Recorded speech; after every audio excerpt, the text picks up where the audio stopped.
If Gamma has no sound, don't worry. In this video I'll show you the 2 fastest fixes so you can get audio working again in just a few minutes.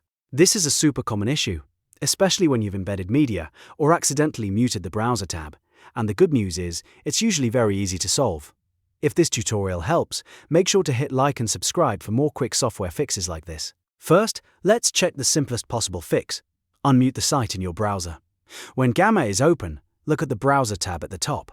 If you see a small speaker icon with a slash, that usually means the site is muted. Right-click on that tab and choose Unmute Site. In some browsers, you may also see options like Unmute Tab or Unmute Site, and you want to make sure Gamma is allowed to play sound. Once you do that, try playing the audio again and see if the sound comes back. If it works, great, you've already fixed the problem. If not, the next thing to check is how the audio was embedded inside Gamma.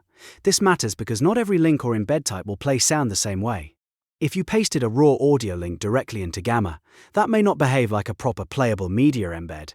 Instead, you need to use the correct media insertion option. Go to the Insert menu, then choose Videos and Media. From there, drag in the dedicated Spotify or Loom button, depending on the type of content you're adding. After that, paste your URL into that proper media field, instead of pasting a raw link into the page.